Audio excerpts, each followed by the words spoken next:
Welcome back again guys. तो आज मैं आपके लिए लेकर आई हूँ हार्ट किलर सीरीज के एपिसोड 9 की एक्सप्लेनेशन। पिछले पार्ट में हमने देखा था कि फादेल और स्टाइल एक स्ट्रेंजर कपल के घर में रुकते हैं। वहाँ फादेल को याद आ जाता है कि बिसोन कहाँ गया होगा। तो इस एपिसोड की शुरुआत कांत और बिसोन से होती है। बिसोन उसे अपने डैड के कलेक्शंस दिखाता है, उनके डीवीडीज और गेम की चीजें दिखाता है कि वो कैसे पानी से डैड के लिए फ्रिस्बी वापस लेकर आता था, बिल्कुल एक पपी की तरह। कांत भी उसे अपनी फैमिली के बारे में बताता है कि वो भी बचपन में अपने पेरेंट्स के साथ बहुत बार फॉरेन ट्रिप पर गया है, लेकिन एक ट्रिप में उनका एक्सीडेंट हुआ। बेब काफी छोटा था उस टाइम और लकीली कांत सरवाइव कर गया। फिर बेब को संभालने के लिए वो बचपन में ही काफी मैच्योर बन गया, इसीलिए तो 29 की एज में वो 40s की तरह कपड़े पहनता है। बिसोन से बोलता है शायद भगवान यही चाहते थे कि तुम बेब के लिए जिंदा रहो, और 40s के ड्रेसेस में क्या कमी है, हॉट तो लगते हो। फिर वो उससे पूछता है कि मान लो पुलिस ने तुम्हारे केस को रीओपन कर दिया तो क्या करोगे, लेकिन कांत ने तो इस बारे में सोचा ही नहीं था अभी तक। दूसरी तरफ फादेल और स्टाइल भी वहाँ से निकल चुके थे। फादेल गाड़ी में सोया हुआ था और स्टाइल ड्राइव कर रहा था।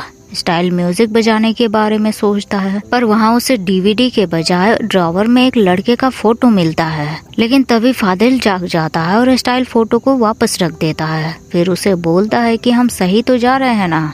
फादेल उसे बताता है बिसोन ने बताया था कि एक आइलैंड पर उसका घर है, मतलब उसके पेरेंट्स के मरने से पहले का घर, तो मे भी वो वहीं गया होगा। स्टाइल प्रे करता है कि कांत जिंदा हो, पर फादेल भी इसकी गारंटी नहीं दे पा रहा था। फिर स्टाइल उसे अपने लिए कपड़े खरीदने को बोलता है, क्योंकि इतने दिनों से वो बस फादेल के एक ही कपड़े को पहनकर घूम रहा है। आखिर मरने से पहले उसके भी तो शौक हैं, अपने स्टाइल में मरना है उसे, ताकि जब न्यूज आए कि हैंडसम हॉट क्रॉप टॉप वाले लड़के का मर्डर हुआ है तो उसके डैड तुरंत उसे पहचान ले।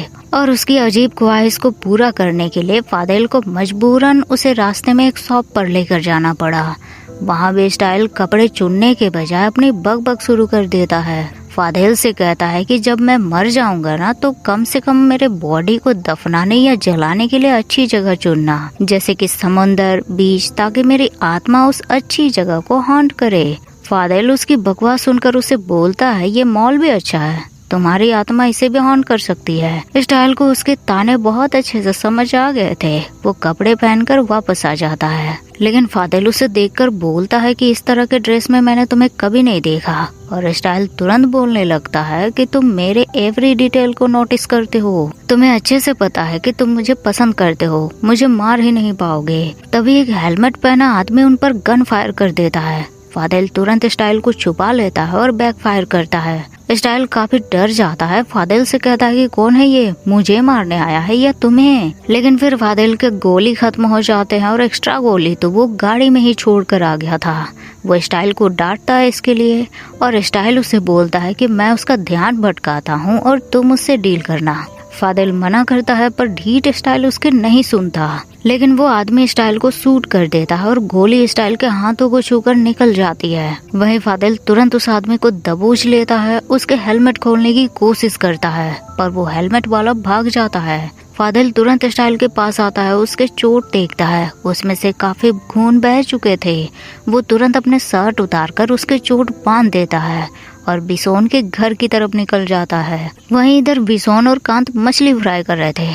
तभी बिसोन का वर्कर उसे बताता है कि कोई आइलैंड पर आया है। ये सुनते ही बिसोन और कांत तुरंत गन और डंडा लेकर उन आदमियों की तरफ जाते हैं, पर देखते हैं ये तो स्टाइल और फादेल है। दोनों तुरंत उनके पास जाते हैं। स्टाइल कांत को जिंदा देखकर बहुत खुश हो जाता है, पर वो भूल गया था कि अब मरने की बारी तो उसी की है। बिसोन भी पूछता है कि कैसे आए तुम लोग यहाँ, लेकिन फादेल सबसे पहले स्टाइल के चोट को इलाज करने के बारे में सोचता है और कांत को उसके पास भी नहीं आने देता। बिसोन फिर स्टाइल के चोट स्टिच कर देता है। इसके बाद फादेल बिसोन से बात करता है कि ऐसे कैसे मुझे बिना बताए तुम गायब हो गए थे, बोलो। बिसोन बोलता है मैं ज्यादा ही गुस्से में था उस टाइम और उसे मारना चाहता था, लेकिन कांत तो जिंदा था, तो फादेल को उसका भूत दिखाई दे रहा था क्या। बिसोन उसे बताता है कि उसने सब कुछ सच सच मुझे बता दिया है और अब वो हमारी साइड है। लेकिन फादेल को भरोसा नहीं होता। वो बिसोन को स्टूपिड समझ रहा था और वो खुद कांत को मारने के लिए जाता है, लेकिन बिसोन उसे रोकने की कोशिश करता है। उससे कहता है कि ठीक है, तुम कांत को मारना चाहते हो ना, तो स्टाइल को भी मार दो। उसने भी तो तुम्हें धोखा दिया है ना, पर तुम ऐसा नहीं करोगे।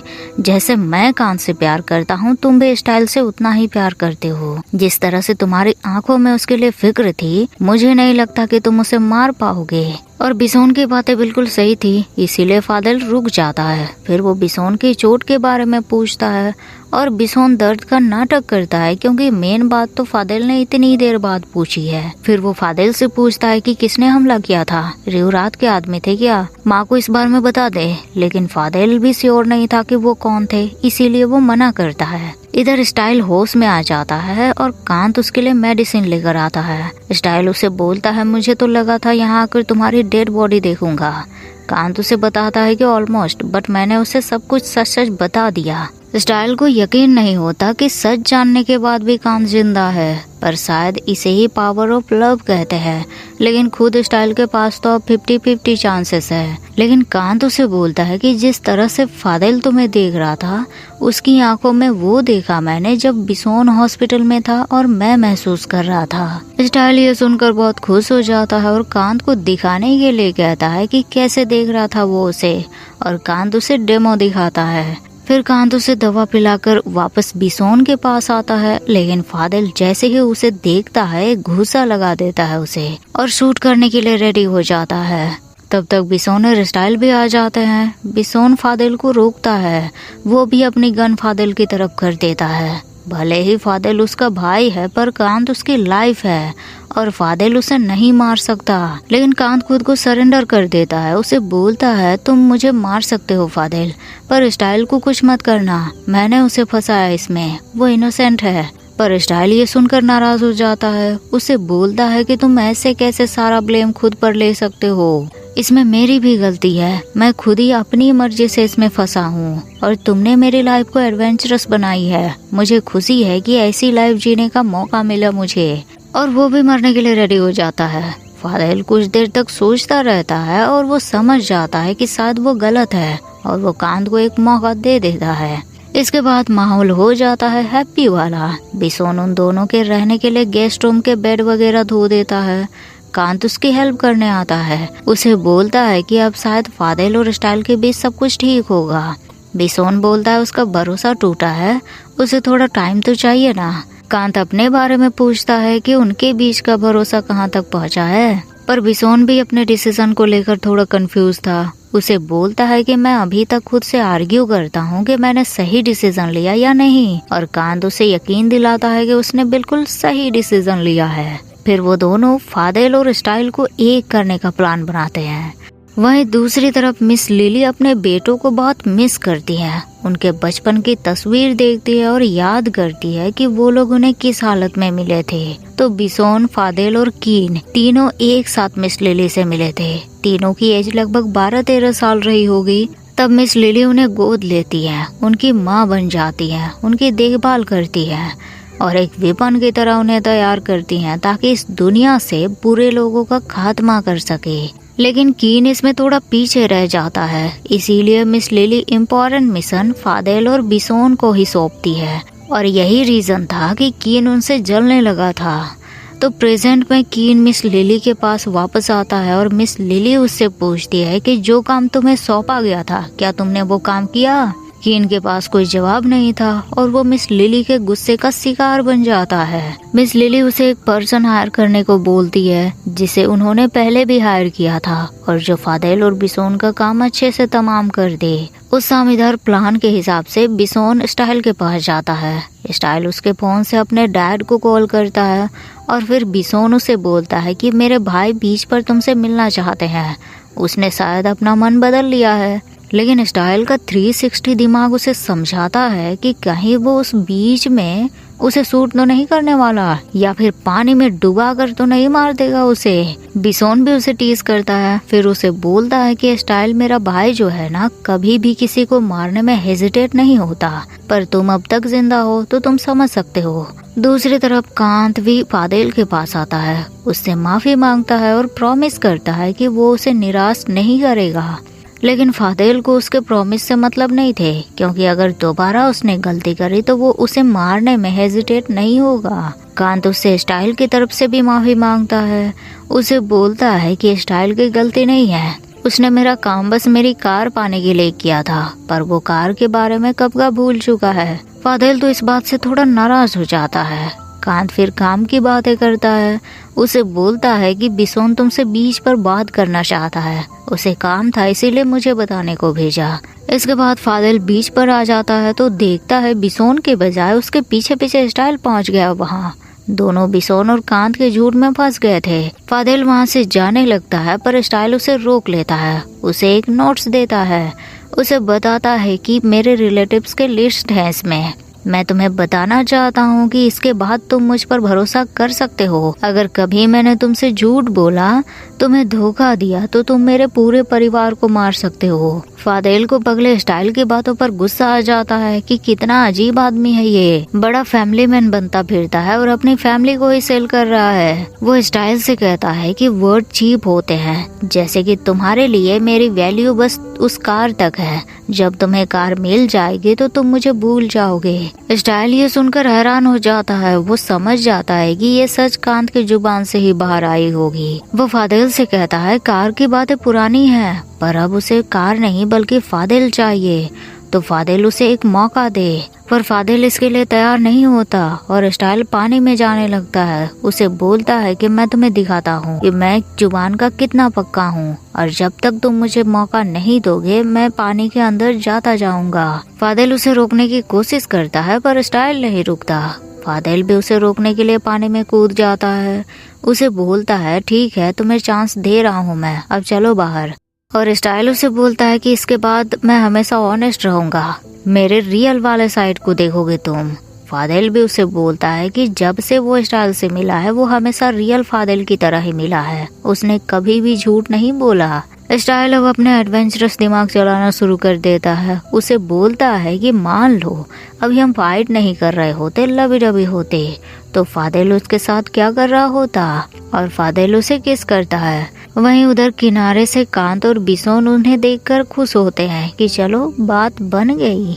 कांत फिर बिसोन से कहता है कि वो रिवरात को छोड़ दे, क्योंकि ये मरने मारने वाला काम एक बार शुरू हुआ तो कभी बंद नहीं होता। लेकिन बिसोन उसकी बातों से थोड़ा नाराज हो जाता है। उसे बोलता है कि रिवरात ने मेरे पेरेंट्स को मारा था, इतने सालों में मैंने अपने अंदर गुस्सा छुपा कर रखा हुआ है, और तुम कह रहे हो कि मैं उसे छोड़ दूं।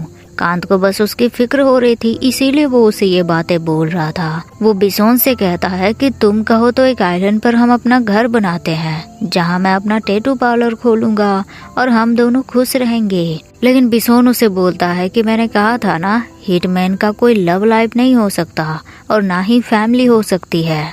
पर कांत इसे पॉसिबल बनाना चाहता था। दूसरी तरफ फादेल स्टाइल के बैंडेज चेंज कर देता है और स्टाइल उसे उस फोटो वाले लड़के के बारे में पूछता है। फादेल बताता है कि वो मेरा एक्स था, लगभग 2.5 साल तक दोनों रिलेशनशिप में थे।